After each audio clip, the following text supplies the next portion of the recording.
వీరభద్రకాళి మాత నమో నమః. గతంలో జగన్ గారు చేసిందే ఇప్పుడు మనం చూస్తున్నాం. జగన్ గారు స్త్రీలతో మొదలుపెట్టింది ఆయనే. ఇంట్లో ఆడోళ్ళని ఇప్పుడు అసెంబ్లీలో భువనేశ్వరమ్మ, చంద్రబాబు నుంచి మొదలు పెడితే పవన్ కళ్యాణ్ పెళ్ళిళ్ళు, ముగ్గురు భార్యలు, ఇవన్నీ మనకు అవసరమా?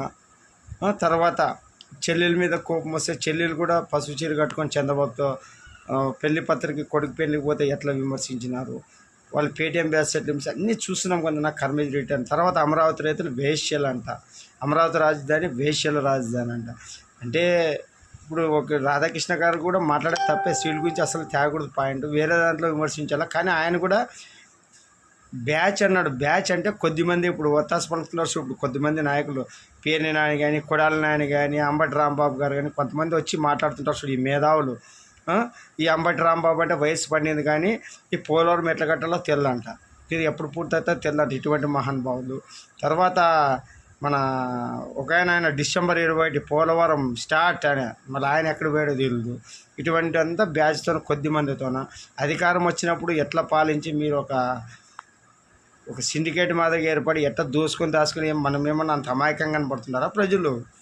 ఏమన్నా వీరభద్రుడు చూసినది మనకి. వీరభద్ర అన్నీ చూస్తున్నాడు, ఆ శివుడు చూస్తున్నాడు కాబట్టి ఈరోజు కర్మ సిద్ధాంతం నడుస్తుంది. కర్మేజ్ రిటర్న్. ప్రజలు ఏం చేయలేరు. ప్రజల కింద బిస్కెట్లు వేస్తే ఇట్లా పథకాలు ఇచ్చి ఊకవుతారు. నేను ఏమని చేసుకోవచ్చు అనేదానికి గుణపాఠము. మన ప్రజలు తినేది కూడా కడుపు కంటుందన్న ఉచితాలు దాన్ని డబల్గా ఎక్కిస్తున్నాడు భగవంతుడు. ఆలోచించుకోండి.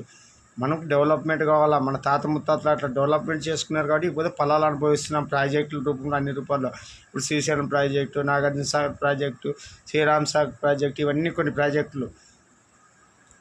ఇవన్నీ ఇప్పుడు మళ్ళీ నెక్స్ట్ ప్రాజెక్టులు ఏమున్నాయి. ఒక పోలవరం కట్టడానికి ఎన్ని రోజులు అవుతున్నావు చూడు. ఈరోజు ఆంధ్రుల జీవనాడి పోలవరం. మళ్ళీ ఇవన్నీ పూర్తి అవ్వాలా. అమరావతి కావాలా. మన భావితరం పిల్లలకి బ్రహ్మాండంగా ఉంటుంది. మనకి ఇప్పుడు ఈ నాయకులు కొంతమంది ఇప్పుడు జగన్ రూపంలో పనిష్మెంట్ ఉన్నట్లే. ఆయన నమ్మినందుకు ఒక్కసారి అవకాశం ఇచ్చి చూడండి, ఇచ్చినారు.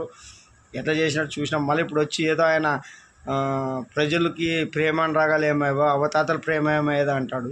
ఏమన్నా డబ్బులు ఏమన్నా మన ఇంట్లో నుంచి తెచ్చి ఇచ్చామా, సంపాదించి ఇచ్చినామా? రాజశేఖర రెడ్డి గారు కూడా ఆరోగ్యశ్రీ పథకం ఇచ్చినా, ఈరోజు ఉచిత కరెంట్ ఇచ్చినా ఎవరి సొమ్ము అది? ఈరోజు చంద్రబాబు గారు ఎన్ని పథకాలు అమలు చేయాలి, ఎవరి సొమ్ము? మీ సొమ్ములేం పోవునన్నా. ప్రజలు సోమర్తనం నేర్చుకుంటున్నారు, అలసికి పడుతున్నారు. పనులు ఉంటే ఎవడు పనులు వాడు చేసుకుంటారు. అలాంటి యువతరం నాశనం అయిపోతుంది. పని పాట లేకుండా చెడిపోయి ఎట్లా నాశనం అవుతున్నారు అన్నీ చూస్తున్నాం.